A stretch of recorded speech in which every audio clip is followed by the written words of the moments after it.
Hi, Shannon Waller here, and welcome to Inside Strategic Coach with Dan Sullivan. Dan, you made a comment the other day that I'd like to pick up on, and you said that I'm kind of a gap hunter, which I thought was a fabulous term. I've heard of lots of different kinds of hunters, gap not being one of them. And you really are. You are incredibly tuned and sensitive to anything that might put someone and their thinking into the gap. So let's jump in with, first of all, let's define what the gap is and talk about your mindset, because you have a really interesting take. And as I said, you're very sensitive to when people put themselves down. Yeah. Well, first of all, the gap is accompanied by another concept called the gain, and it's how people measure themselves. So what we're talking about is that we're creatures who are always creating something in the future for ourselves to aim towards, to improve towards. And there's a question of what it is that you're using for your measurement when you actually try to achieve a goal, because we all try to achieve goals, and goals are something that is bigger and it's better. And we want to improve to that. And it could be in any area of our life. It's 360 degrees. It's personal, it's business. So we're here and we start, and then we go towards the goal. And then at a certain point, we achieve the goal. And then the question is, what do you measure your achievement against? And there's two different ways of doing it. One is that you have a notion of yourself as an ideal. Mm-hmm. So you have a picture of yourself, the ideal you, and that motivates a lot of people. They want to be their ideal self, and they collect images in their mind about what that would look like. And then there's other people who measure backwards. So some people measure forwards. And the only thing when you achieve a goal that you can measure against forwards is the ideal you started with. The problem with it is that you're no closer to the ideal than when you started. And it seems to me, even though you made a lot of progress, it doesn't seem to you that you've made any progress.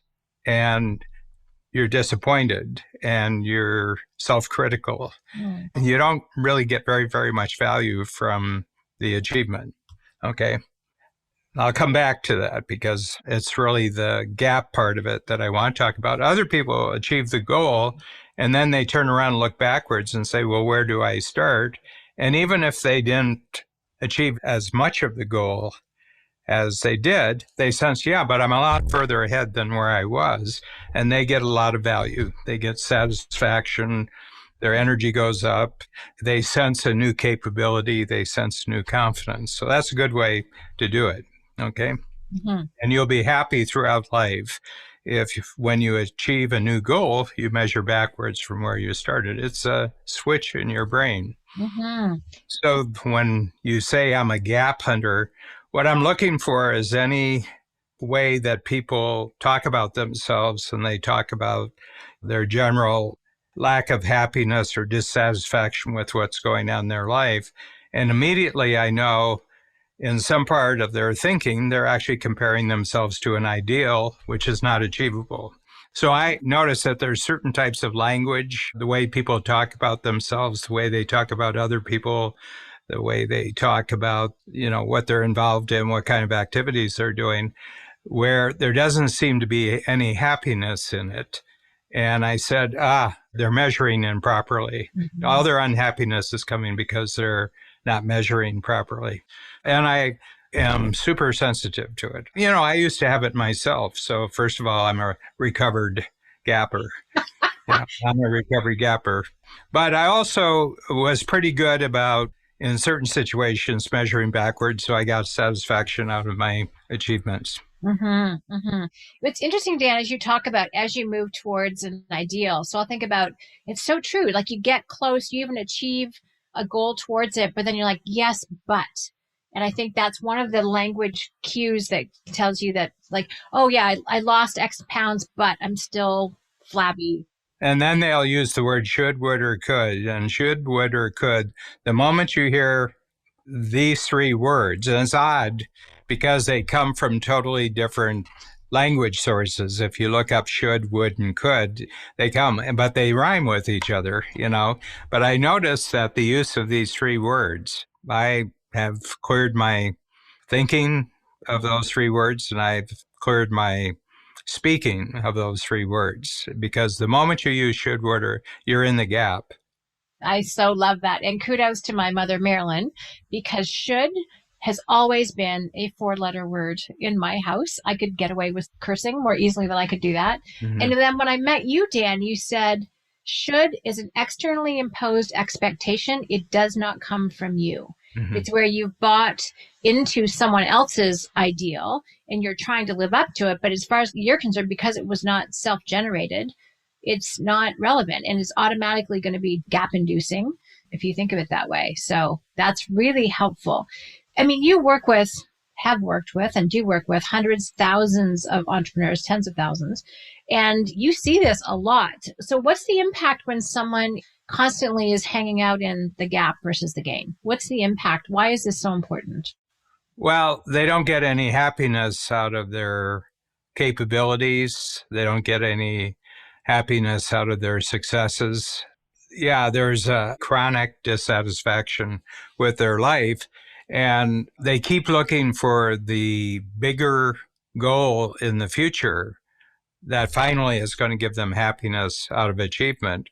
But they've blueprinted their thinking that that's not possible, because when they achieve something that's 10 times bigger than what they've ever done in the past, they're still measuring against the ideal, and they haven't gotten any closer to their ideal. And I'd like to explain the ideal here. The ideal is very necessary, okay? And it's just like when we're out traveling in space, like we're going from here to there in the physical world, the horizon is very, very useful. We're driving towards the horizon, but nobody has ever had the experience of arriving at the horizon. And I think it's something we learn early in life.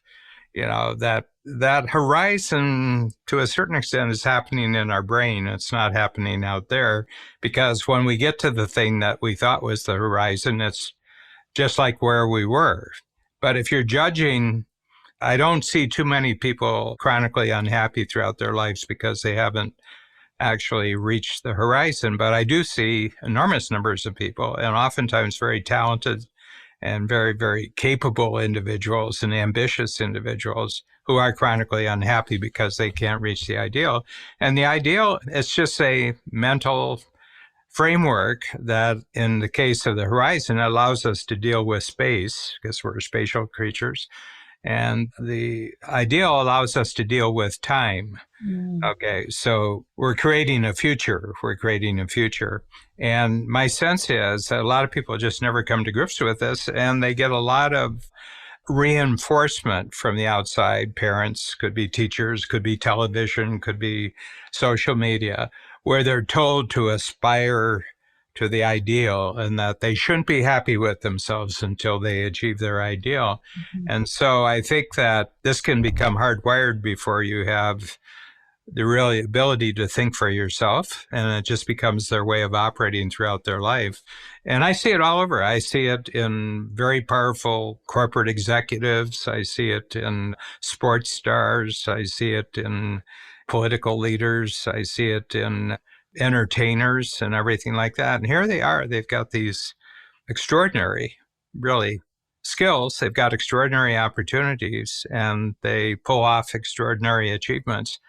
But because of the way they measure their goal achievement, when they get to the goal and they achieve it, they are still bouncing against an ideal that they haven't gotten any closer to in their entire life. Mm-hmm. Dan, I can just imagine the consequences of that personally, because you're chronically unhappy, and then people tend to medicate or self-medicate about that. But I also know it actually can prevent some people from, setting goals. They just stop because they always feel defeated. They can't accomplish it. Teamwork is really challenging with someone who's in the gap. Parenting. I mean, tons of people have been raised with parents who had an ideal for how they should show up. And you felt like you were always falling short. So you either give up on succeeding or you give up on the relationship, one of the two. There are a lot of costs that go along with hanging out in the gap for long periods of time. One of the experiences of an entrepreneur coming to grips with this, a long time ago, maybe 20 years ago, just obvious when you talk to him, super intelligent, very creative and everything else. But I had a sense that there was an unhappiness there. it was the workshop where we explained the gap and the gain. And it's one of those things that's a real hit in the side of the head when people say your brain is just doing the wrong thing of measurement here. You have to switch to the right way of measuring. You could see almost like an instant transformation when he realized. But he told the story. He learned it in one workshop, and then 90 days later came back from another workshop. And he said, I want to tell you something about the gap and gain concept. And he said, I'm going to tell a story about myself first. So he told a story that in high school, he had gone through 4 years of high school, and there were 40 grades done on a basis of A, B, C. At the end, he got 39 A's and 1 B. Yeah. Okay. So very gifted student. And, and I think he was a great athlete too. You could tell he was very athletic. And then he told the story, and he's telling us in the workshop of something that had happened 20, 30 years ago, but he had gone home to visit with his father. His mother was dead. He was visiting with his father, and they were just sitting around the table, kind of chatting, and father was just sitting there, and the father was going like this. He said, what were you thinking? What were you thinking? And my client's name was David. And David says, what do you mean? What am I thinking? If you had just worked a little harder, you could have had 40 A's.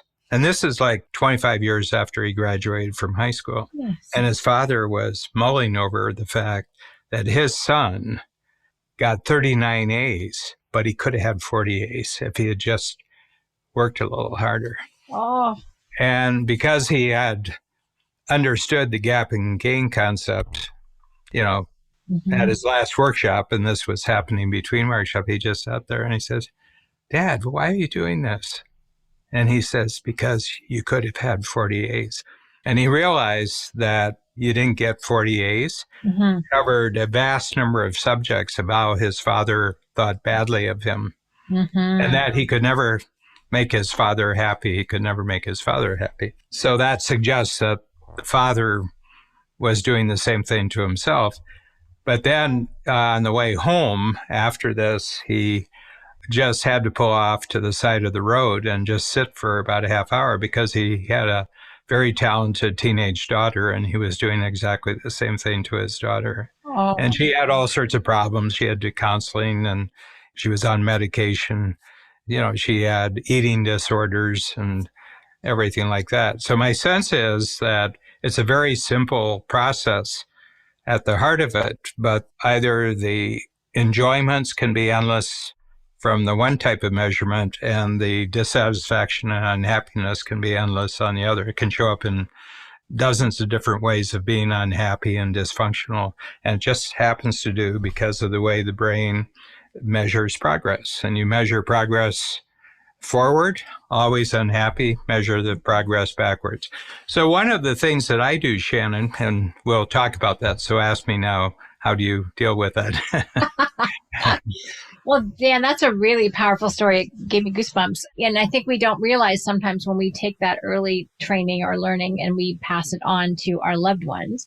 And you're always coaching me because sometimes I'll be like, oh, why isn't this in place? And you're like, Shannon, progress, not perfection. Darn, you're right. So thank you for being my gap hunter coach on that. So how do you take action on that? What is it that people can do right now, tonight, tomorrow? How do you handle staying out of the gap and into the gain? Because it does take a practice to be able to flip that switch in your mind.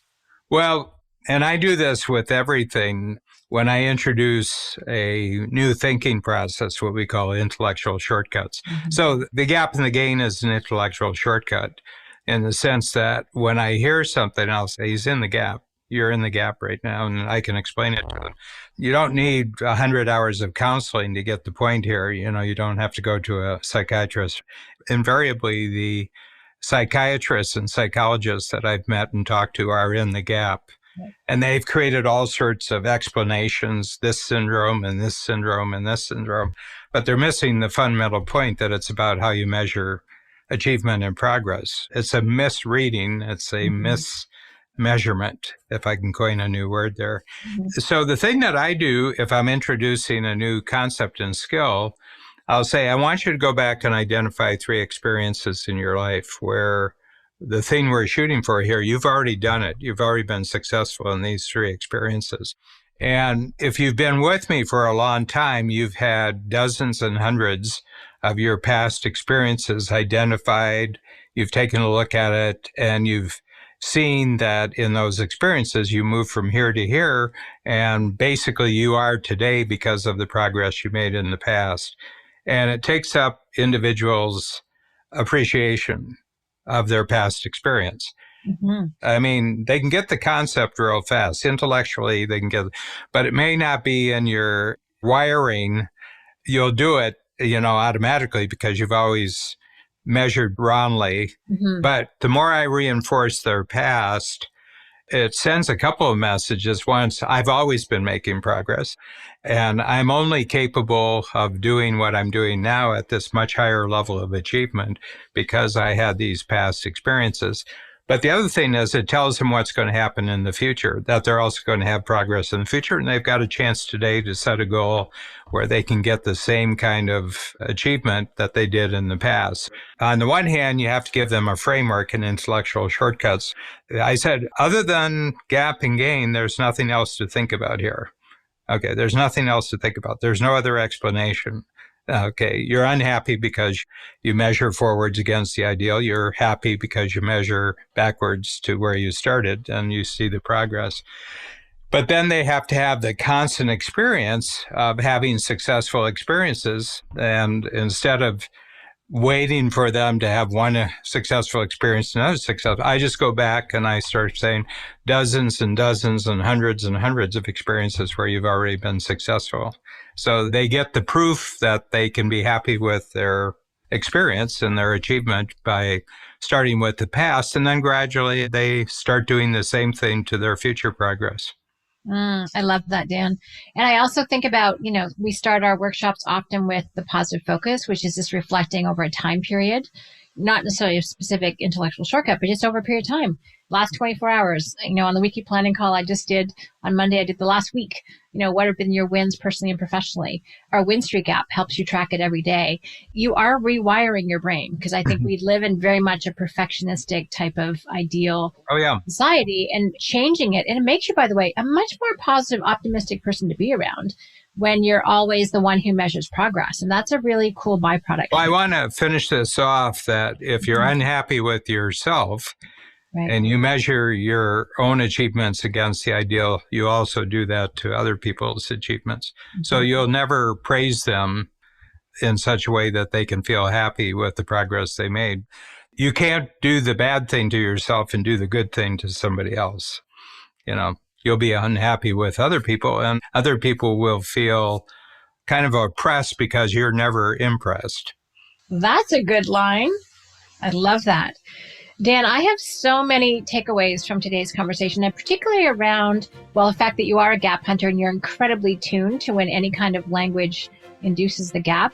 So it's an improper measuring of progress, and should, would, and could, just really the thing of tracking your progress on a regular basis, project, time, day, month. Yeah, daily is good. Yeah. So I like that we've left people with so many strategic and practical things for how to take action. And so they can be their own gap hunter, not just you. Yeah. Love that. Thanks so much, Dan. Good. Thank you.